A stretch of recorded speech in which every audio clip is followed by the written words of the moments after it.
This is the new Dacia Duster.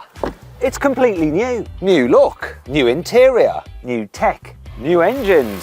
Oh my gosh, a new gas struts on the bonnet and a new chassis. Though, tell you the truth, both the engines and the chassis aren't completely new. They're based on the current Renault Captur, but they are new to Dacia. In this video, I'm going to tell you everything you need to know about this car, including the good things such as this weird feature, and the bad things, including something that breaks. I'm Matt Watson, and you're watching Car Wow. The main selling point of the Dacia Duster was its low price. So back when the car was first introduced in 2012, it started from £9,000. This new one starts from £18,000. It's doubled in price, but then I guess you've got to account for inflation. And actually, the previous Dacia Duster went off sale last year, 2023, and the starting price then was £17,000. So this new version is only £1,000 more. And this car is all new and way more modern, including the engines, though there is a slight problem here. You used to be able to get the Duster with a 1.5 litre diesel engine, and that was my favourite engine. However, the diesel is no more. You can still get a 1 litre bifuel with 100 horsepower, but now there's a new 1.2 litre turbo with 130 horsepower, or this 1.6 litre hybrid with 140 horsepower. So it replaces the diesel as the economical option. However, the diesel could do 59 miles per gallon. This is supposed to do 55 miles to the gallon. And we'll find out exactly what it does a little later in this video. One thing about this compared to the diesel though, it's quicker to 60 miles an hour, though not by as much as you may think. So the diesel was supposed to do 0 to 60 in 10.2 seconds. This hybrid is supposed to do it in 10.1 seconds. But what's the reality? I'm going to find out now with my specialist timing gear up here. Let's launch it. 3, 2, 1, go.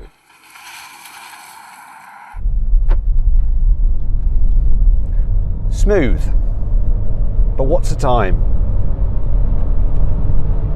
10.2 seconds. The same as the diesel in reality. However, there is one way that this hybrid is night and day better than the old diesel. It's just so much smoother and easier to drive in town. So being a hybrid at lower speeds, you can just drive around on electric power alone.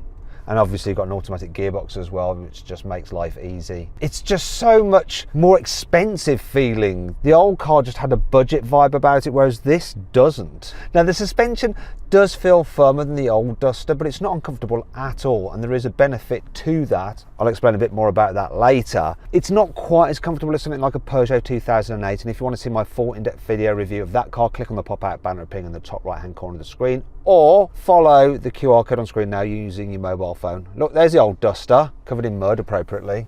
Here's the new one. That guy hasn't even batted an eyelid. Now, one of the things about this is that the turning circle is a bit larger than it was before in the old car. It's 10.9 meters instead of 10.7. I'll just see how maneuverable it is. There we go. Right, now I should be able to use my reversing camera if I can't make it round, but I think I'm gonna, like, it's tight enough really, isn't it, that? Wait a minute, the infotainment screen's kind of like stuck in some weird limbo. I think it's on the camera setting, but it's not. What's it?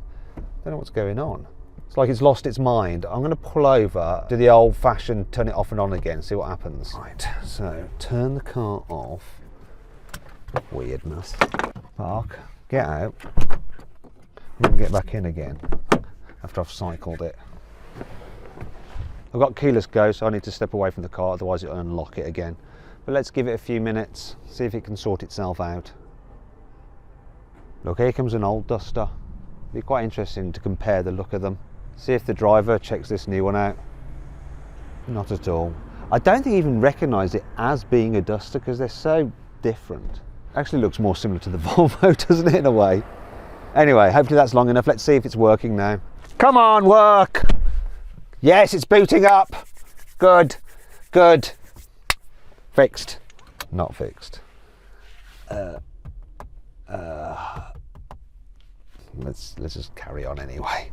Right, one thing about this new Duster compared to the old one is the visibility. So while we've got really big door mirrors, which is great, I don't think this is as good view at the front. This windscreen seems shallower than on the old car, so it's a bit more like you're cocooned in the car. The back window isn't very deep either. It's wide, but not very deep.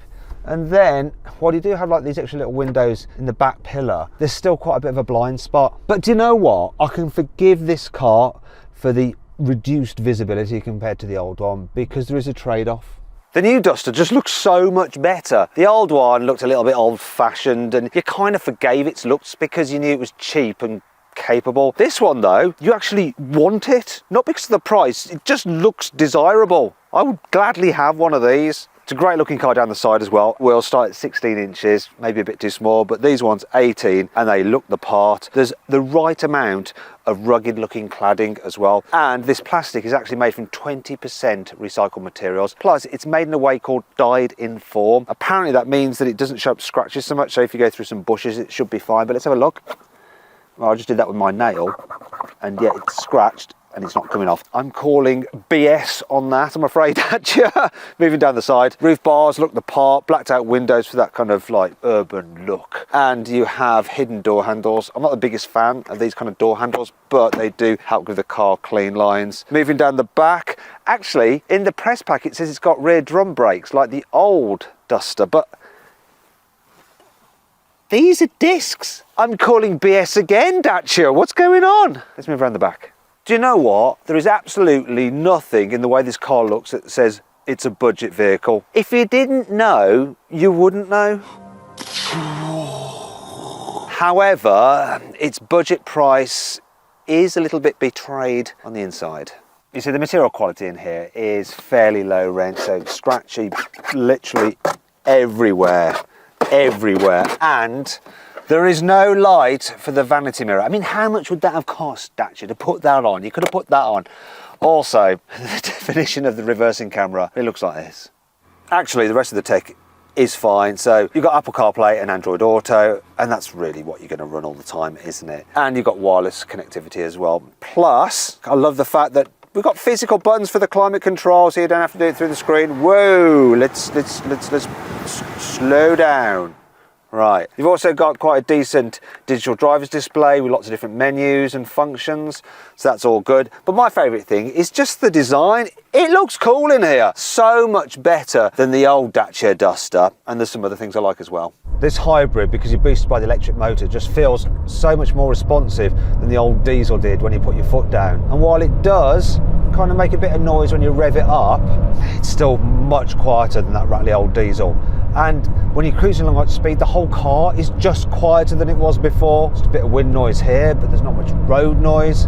It really is just a much easier long distance companion than the Duster has ever been. I mean, granted, it's not quite as like comfy on a cruise as the Volkswagen T-Roc, but really, this is pretty blooming good. As for the economy, well, I'm currently averaging 49 miles per gallon. Though yesterday, before I did the launch and everything like that, it was averaging 50 mpg. Loads of room here in the back seat, so decent amount of knee room. You can really slide your feet underneath the chair in front, and there's loads of foot space as well. Plus, the seats are quite high from the floor, so you've got lots of under thigh support. There's loads of headroom. It's great. Also, it's easy to fit a child seat in here as well. Yes, the ISOFIX points are behind zips, but there's so much space in there. Look, once you open them up, it's dead easy to locate them. And there's loads of space as well for even a bulky rear-facing seat. To be fair, the old Duster was pretty spacious in the back. Not quite as spacious as this, but sometimes you could get a little bit travel sick because of the way it went down the road, a little kind of like, bleh. Will it be the same story with this one? Well, they're much less likely to. Reason being, because you've got slightly stiffer suspension than before, the car doesn't lollop about in the bends like it used to. Just stays flatter, doesn't lean so much, feels more precise and more controlled, which is good. But you do sometimes feel it fidget about a little bit over rougher surfaces, and you can actually get a version with four-wheel drive, and that has more sophisticated rear suspension, and it will probably deal with like imperfections of the road slightly better because the back wheels aren't linked to one another by a bar like they are with this particular car. Also, another benefit of the four-wheel drive version is if it's a bit wet like it is now and you put your foot down while exiting a bend, you can feel that the car struggle for grip. With the four-wheel drive version, of course, it can send some power to the rear wheels to help push you out of the corner. But generally overall, this car handles pretty well and way better than before, and that brings on to 5 cool things about the new Dacia Duster. The four-wheel drive version of the Duster has different off-road modes, so you've got mud, sand, there's a snow setting, and there's an auto that figures it all out for you, plus you get hill descent control. You can get the car with something called U-Clip. Now don't worry, it's nothing to do with Nigel Farage, it's actually these extra little practicality add-ons. So there's this cup holder that has a torch on it, like that you can charge up from one of these USB-C ports, and it has a little hook there as well. Then you just attach it there, look, see, there's another one in the front. This one is for your mobile phone, and it clips on here. And there's some other ones which clip onto there and there, but we can't find them in the car. I think the journalist that had it before me has probably misplaced them. There is a configurable safety button, and you can actually configure it so that everything's off, and if you want to turn everything off, you just press it twice. Haha. You can get the car with an Alco lock immobiliser, so you actually have to do a breath test before the car will let you drive it. You can get something called an In Nature pack, which includes a mattress which has been specifically designed to fit in here and fill in these gaps so there's enough space and comfort for you to sleep in. And that brings me onto the boot capacity. The hybrid version of the Duster has 430 litres of load space, which is less than its key competitors. However, the non-hybrid has 520 litres of space, which is actually pretty good. And to be fair, this hybrid has some decent functionality in this particular trim. So look, there is no load lip because you have a false floor. And as you can see underneath here, you can fit the load cover, which is a win for me, means it's not going to get thrown anywhere. And the space itself, look, it's nice and square and useful. But what about storage for the rest of the vehicle? So the rear door bins aren't the largest, but you can just about fit a normal bottle in there. The pockets on the back of the seats are quite big though, so there's room for a big bottle in there if you wanted to carry it and annoy the person sat in front. The front door bins are big enough for a big bottle. In fact, there's room for two. Good job, because the glove box is rather small because half of it is taken up by the fuse box. You do have storage here with wireless charging, USB-Cs, 12-volt socket. There's another storage shelf there. Decent amount of space underneath the armrest. But that brings me on to 5 annoying things about this car, and the first is this. Look, while you have one cup holder there, the other cup holder is there underneath the armrest. It's kind of a bit awkward to get at. This new Duster has a 3-star Euro NCAP safety rating, which to be fair isn't very good. However, it mainly loses stars because it doesn't have some of the active safety systems or pedestrian protection that you have on other cars. In terms of actual occupant safety, it's similar to the current Renault Captur, though still a way off Renault's latest car, the new Scenic. There is no padding on the door armrest at all. Well, there is some here and it's absolutely fine. That is just really hard. So if you're driving along like that, like most people do when you're like cruising on a long distance, it actually gives you elbow ache. I have come up with a cost-conscious solution, and it's this, a sponge. As you'll see when I shut the door, they don't cover the sills. That means that any dirt that goes on there, when you're getting in and out, you rub your jeans on them like that and you get it all over your trousers. Instead of a full detailed manual, you just get this little pamphlet with the car. If you want the car's full manual, you have to scan this QR code here and get it downloaded onto your phone. So I'm going to try and fix the infotainment system by pulling the fuse for it. Infotainment screen's kind of like stuck in some weird limbo. So I'm just scanning this. Bear with me. Okay, so I've got the thing here now finally for the fuses. Wait a minute. It's not exactly the same as that. There's some other fuses that are in there that aren't on here. It doesn't quite match up. Right, which is the one for the radio? Number 7. Number 7. Where's 7 on here? Oh. There's 3 there. Could it be that one? That doesn't line up exactly. Maybe it's that. I reckon it could be that. Alright, I'm going to give this one a go. I'm going to pull this fuse. Let's see if the infotainment system goes out. Yay! How did I manage to get that? Let's turn it off. Why can't I turn the car off, like the ignition off? And that's the thing with these guys, you can't turn the ignition off half the time. Right, let's put this back in. Oh, it's finally turned itself off. Look, see, after time it's turned itself off. Now it's back in. Right. Moment of truth. Come on, what's she gonna do? It's on. Come on, don't. This is promising. Okay, it's all okay. Yes! Yes!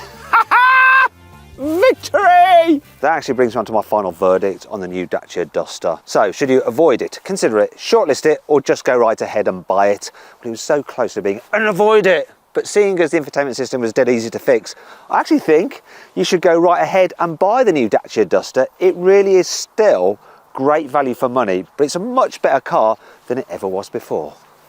I hope you enjoyed the video. If you did, give it a like. Let me know what you think of it in the comments below. Click on the video windows for some more videos and on the CarWow logo to see how much you can save on your next car. Thanks for watching.